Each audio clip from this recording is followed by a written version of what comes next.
इधर खाजूवाला में दलित महिला से बलात्कार और हत्या के मामले में भाजपा कांग्रेस सरकार को घेर रही है। मंगलवार को भाजपा प्रदेश अध्यक्ष सीपी जोशी ने राज्य सरकार को आड़े हाथ लिया। उन्होंने कहा कि राजस्थान में शर्मसार करने वाली घटनाएं हो रही हैं। कई बार तो दुष्कर्म के मामलों में मुकदमा भी दर्ज नहीं होता। खाजूवाला की घटना को पूरा देश देख रहा है।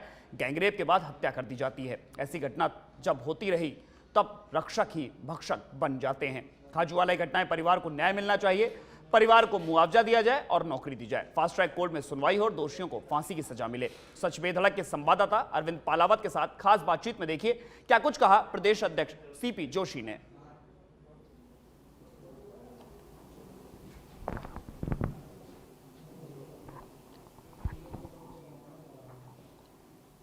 जी हाँ, बिल्कुल। देखिए, खाजूवाला में एक दुष्कर्म का मामला हुआ है और इस दुष्कर्म के मामले के बाद में कहीं ना कहीं अपने आप में मुख्यमंत्री हो चाहे, क्योंकि उनके पास गृह विभाग का जो जिम्मा है वो भी है, तो ऐसे में कहीं ना कहीं कई सवाल जो है वो यहाँ पर खड़े हो जाते हैं। इस वक्त हमारे साथ भारतीय जनता पार्टी के प्रदेशाध्यक्ष सीपी जोशी जी हैं।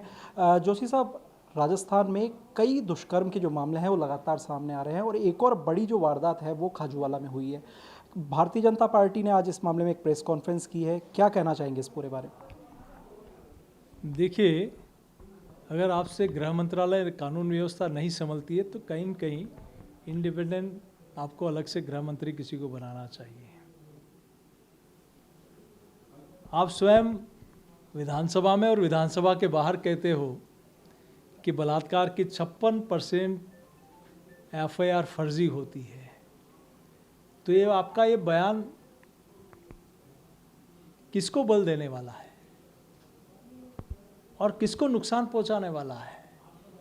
क्यों उन पीड़ित परिवारों को और पीड़ित महिलाओं को उसके गांव के ऊपर नमक छिड़कने का काम क्यों करते हो? जब आप किसी की रक्षा नहीं कर सकते तो किसी का अपमान करने का अधिकार भी आपको नहीं है। आप स्वयं इस प्रकार की बातें करोगे तो अपराधियों का मनोबल बढ़ेगा, कम नहीं होगा।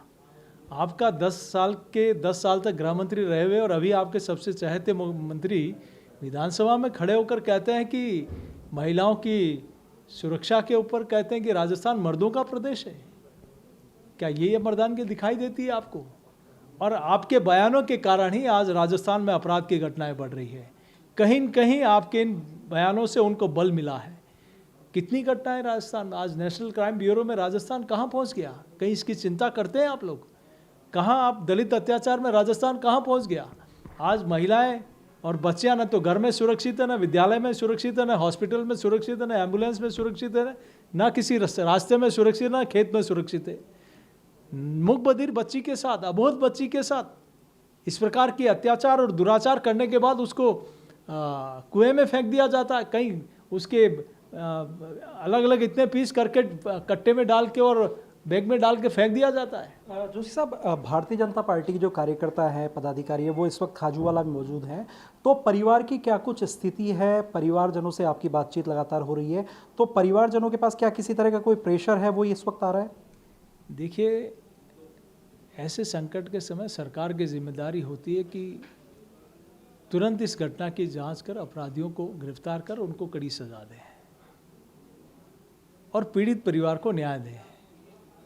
पीड़ित परिवार को न्याय देना, संबल देना तो दूर, उसको प्रताड़ित किया जाता है कि आप चुपचाप बैठ जाइए, हम जो कहें वो मान लीजिए। ये किस प्रकार का न्याय है? आप किसी को संबल नहीं दे सकते, जस्टिस नहीं दे सकते, न्याय नहीं दे सकते, तो आपको किसी पीड़ित परिवार को और प्रताड़ित करने का अधिकार नहीं है। जी बिल्कुल। तो ये थे भारतीय जनता पार्टी के प्रदेश अध्यक्ष सीपी जोशी, जिन्होंने स्पष्ट रूप से कहा कि जो परिवार है उसको यहाँ पर सहायता है वो मिलनी चाहिए। इसके साथ ही पूरे मामले की निष्पक्ष जांच हो और दोषियों को कड़ी से कड़ी कार्रवाई होनी चाहिए। कैमरा पर्सन भूपेंद्र सिंह के साथ अरविंद पालावत, सच बेधड़क, जयपुर।